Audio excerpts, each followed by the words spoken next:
Evangelho de Nosso Senhor Jesus Cristo, nesse dia 2, vamos ouvir nessa segunda-feira de setembro, o que é que nos tem a falar o Evangelho de hoje. E como dito no início da semana, por ser um período de eleição, eu estou fazendo o link da palavra de Deus, do Senhor Jesus Cristo, com os momentos atuais das eleições municipais do prefeito e vereador.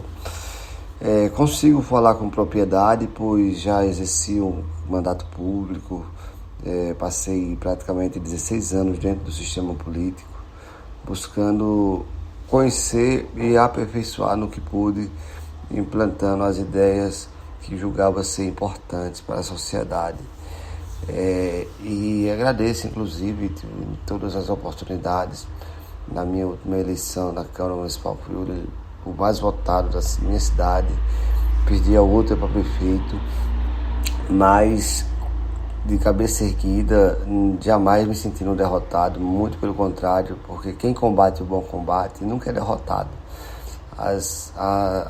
Os empecilhos que aparecem no meio do caminho é apenas para nos ajudar a nos aperfeiçoar, e como tem me ajudado, e trazer esse link entre a palavra do Evangelho e a política, principalmente para todos nós que não conseguimos compreender bem muitas vezes, o dia a dia de como funciona o sistema, e por uma voz que já esteve dentro do sistema, que conhece todo esse ciclo, que consegue fazer essa compreensão interna e externa da política, pode colaborar com o esclarecer. O que se busca nessa leitura do Evangelho, fazendo esse link com a política, é o esclarecimento, é trazer novas percepções para que, com essas novas percepções, cada um e cada uma possa utilizar nas suas escolhas, nas suas apresentações, na sua vida, e possa passar também para a posteridade. E assim também, com fundo e um objetivo geral, de que a partir de uma conscientização nós possamos ter melhores apresentações e consequentemente também buscarmos o aperfeiçoamento do sistema.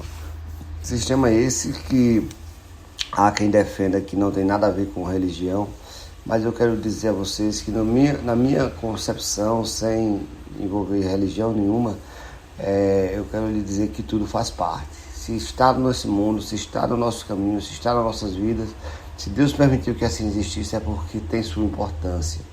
No mundo material, extraordinária, porque é quem organiza todo o Estado, é quem organiza toda a estrutura de atendimento ao público, interno e externo, política nacional e internacional. Ou seja, quem nós depositamos nossa confiança vai ter seu papel a cumprir diante da representação do Estado, que é o modelo da sociedade se organizar atualmente. Portanto, acaba influenciando sim, porque pode ou não trazer possibilidades de aperfeiçoamento, de melhorias de vida, melhores condições para aqueles mais vulneráveis, e trazer mais igualdade entre aqueles que muito têm e os que nada têm.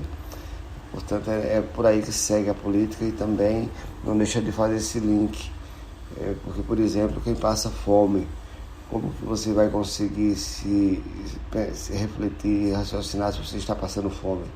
E a fome é um aspecto físico. Nós precisamos de políticas públicas nesse sentido para que dê melhor condições dadas à sociedade. Só que também existe a fome espiritual, aquelas pessoas que, apesar de estar bem fisicamente, mas espiritualmente não conseguem, sente aquele vazio, não conseguem se achar dentro de um caminhar. E o Evangelho é essa chave. Quem busca na palavra do nosso Senhor Jesus Cristo, esse que há mais de 2000 anos esteve na Terra e até hoje é reconhecido por todos nós, se encontrará. Um dos seus maiores princípios está lá: o amor a Deus sobre todas as coisas e ao próximo como a ti mesmo. Só conseguimos fazer isso se estivermos moldados com outro princípio. Qual é ele? O princípio do livre-arbítrio. O que é que diz esse princípio? Na minha concepção, toda nossa ação deve ter um limite, a não ação negativa na vida do próximo. Ou seja, eu não posso, com minhas ações, gestos, palavras, prejudicar ninguém negativamente. E por que o negativamente é importante? Porque interferir na vida um dos outros estamos a todo momento. Negativamente é quando alguém não quer algo e não merece esse algo. Importante que também saber isso, que não merece, e acaba que por nossas ações fazendo. Por exemplo, corrupção, já que estamos falando de política, desvio de dinheiro, Aquele dinheiro ali é para atender uma comunidade, um público, e as representações públicas, políticas, vão e desviam aquele recurso. Olha o problema chegando aí. E por aí segue. Mas vamos para a leitura do Evangelho e a gente segue tentando fazer esse link do que Jesus Cristo quer que nós compreendamos para o momento atual referente a essas eleições. Que o Senhor Jesus nos guie em todas as nossas palavras. E assim nos fala, segundo São Lucas, o Evangelho de hoje. Naquele tempo, veio Jesus à cidade de Nazaré, onde tinha se criado, conforme seus costumes, entrou na sinagoga no sábado e levantou-se para fazer a leitura. Deram-lhe o livro do profeta Isaías. Abrindo o livro, Jesus achou a passagem em que estava escrito: O Espírito Santo está sobre mim, porque ele me consagrou com a unção para anunciar a boa nova aos pobres. Enviou-me para proclamar a libertação aos cativos e aos cegos e a recuperação da vista, para libertar os oprimidos e para proclamar um ano de graças do Senhor. Depois fechou o livro, entregou aos ajudantes e sentou-se. Todos que estavam na sinagoga tinham os olhos fixos nele. Então começou a dizer-lhes: Hoje se cumpriu esta passagem da Escritura que acabaste de ouvir. Veja, o Evangelho de hoje nos traz aqui a anunciação de Jesus Cristo perante uma passagem bíblica de sua vinda para a terra e da sua missão que ele viria a proclamar e a desenvolver, que era a libertação dos cativos, recuperação da vista aos cegos, libertar os oprimidos. Veja, nesse mundo, na nossa sociedade, a missão de cada um de nós é buscarmos encontrar o nosso propósito de vida. E como encontrar o nosso propósito de vida? Nosso propósito de vida, nós partimos do entendimento de que se estamos aqui em uma passagem, nascemos logo em 80, 100, 120 anos, no máximo aí, estaremos retornando e passamos por tantas adversidades aqui, depois do próprio Jesus vir nos ensinar como viver. Devemos entender que aqui é um local, a Terra é um lugar de um aperfeiçoamento. A perfeição aqui na Terra, me parece que ela não é para acontecer nesse planeta, porque todos nós que estamos aqui estamos com o propósito de melhorarmos, de nos aperfeiçoar. E esse planeta, ele precisa de organização para que possa promover, principalmente aqueles que têm mais dificuldade em compreender essa escola da vida do aperfeiçoamento, que é o planeta Terra, a nossa oportunidade de vida, possa ter sistema, meios de que esses que têm mais dificuldade de compreender possam assim compreender e buscar olhar o mundo de outras formas, com outros olhos, de uma forma que realmente possamos trabalhar os nossos aspectos, nossos corpos. Eu tenho dito que considero que nós temos 3 tipos de corpos: físico, o espiritual e o mental. E aí, para esse aperfeiçoamento, independe de riqueza material, mas depende sim de uma organização entre nós mesmos, sociedade. E a quem a sociedade confiou essa organização de certa forma foi a duas entidades. Uma entidade terrena, que é a política, a organização dos poderes, legislativo, executivo e judiciário, e a outra é a espiritual. E aí, essa está mais linkada como o próprio nome diz, com o espiritual, as religiões e as igrejas. Contudo, me parece que depois de 2000 anos da vinda de Jesus Cristo, nós carecemos de uma melhor compreensão sobre tudo isso. Por isso que eu venho tratando nos evangelhos, primeiro dizendo, me referindo sempre, dessa independência de poder conversar referente, né? E dizer que um dos maiores princípios para se cumprir aquilo que Jesus nos pediu e nos deixou como maiores mandamentos, que é o de amar a Deus sobre todas as coisas e ao próximo como a nós mesmos, está no livre-arbítrio. E daí a nossa necessidade de encontrarmos dos nossos representantes, dos candidatos às nossas representações, pessoas que tenham o perfil de conseguir assimilar também esse conceito de que nós não temos só um corpo material, mas que temos também um corpo físico, aliás, um corpo espiritual, né? E um corpo mental. E dessa forma, inclusive, as políticas públicas devem considerar esses aspectos. Não só as políticas públicas, mas também as propostas legislativas. Hoje nós temos políticas públicas e propostas legislativas que em quase 100% dos seus temas, de suas temáticas, são apenas direcionadas para o corpo físico. Ou seja, saúde, educação, trabalho, desenvolvimento, infraestrutura, tudo isso contempla o corpo físico. Mas e os nossos outros dois corpos que precisam estar sintonizados para podermos termos realmente preenchida a nossa vida? O corpo espiritual e o corpo mental. O que está sendo feito? Está deixando-se naquela desculpa de que as igrejas, as religiões devem cuidar disso?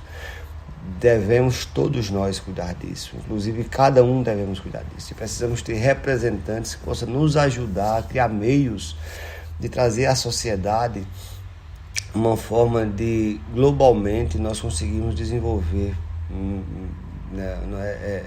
políticas públicas, sim, que possam ajudar as pessoas a ter um desenvolvimento mental e espiritual mais conectado com a ideia daquele valor mais importante para desenvolver o amor ao próximo, a Deus sobre todas as coisas, que é o valor do livre-arbítrio. Esse livre-arbítrio, ele é a definição de vários contextos, de várias temáticas, que inclusive, por exemplo, no direito, eu estou me formando no direito no próximo ano, e o que a gente percebe que dentro das nossas estruturas do direito mundial, não só brasileiro, é que tudo é meio que relativo, ou seja, relativizam a justiça, relativizam a verdade. E para mim, todo o relativismo se acaba no aplicar do conceito do livre-arbítrio, porque esse conceito logo me diz aonde é os meus limites. Meus limites é aonde a minha ação não prejudique negativamente a diversidade além de mim. Isso inclui seres humanos e coisas. Nesse sentido, trabalhar a minha postura, as minhas ações, os meus pensamentos, faz-se muito necessário. Aí eu te pergunto, quantos de nós não estamos aí sendo induzidos nos sistemas de educação, nas mídias sociais, por vontades políticas do Estado, dos governantes, para fazermos o que eles acham que é certo. Mas estão considerando apenas o corpo físico, e há um grande perigo nisso, porque se você não considera os três corpos e não trabalha ao mesmo tempo, você fica muito vulnerável à corrupção, às maldades do dia a dia. E logo, como toda ação tem reação, e como tudo que nós plantamos nós colhemos, a partir do erro já começam-se as consequências, e daqui a pouco a gente fica se perguntando por que o alto nível de suicídio existe. E eu respondo a vocês, tem a ver justamente com o olhar para o mundo apenas nesse aspecto físico, e de repente a pessoa não se vê mais com forças de lidar com essas questões e acaba tirando sua vida. Mas eu lhe garanto que se essas pessoas tivessem também acesso a meios que trabalhassem seu corpo mental e espiritual de forma responsável, apartidária, religiosa, ou seja, sem vínculo com nenhuma religião específica, mas cristã. Por que cristã? Porque foi a última referência enviada da criação universal, nosso Deus, para nos instruir sobre como devemos interpretar a palavra e a vontade de Deus, nosso Senhor Jesus Cristo, e os seus evangelhos, através dele que eu estou aqui conversando com cada um de nós. Ou seja, peçamos a Deus sim capacidade para não só compreendermos esses aspectos dos nossos corpos físicos, mas também buscarmos visualizar nas nossas representações essas características. Mas, Cosme, eu não consigo encontrar essas características nas pessoas que me procuram para que eu vote. Olhe, eu tenho dito o seguinte: se você não encontra as características que você procura de um representante, então não vote em nenhum representante. Seja o voto de protesto e vai servir como um aperfeiçoamento do sistema. Cosme, eu acho que um candidato A, homem ou mulher, ele pode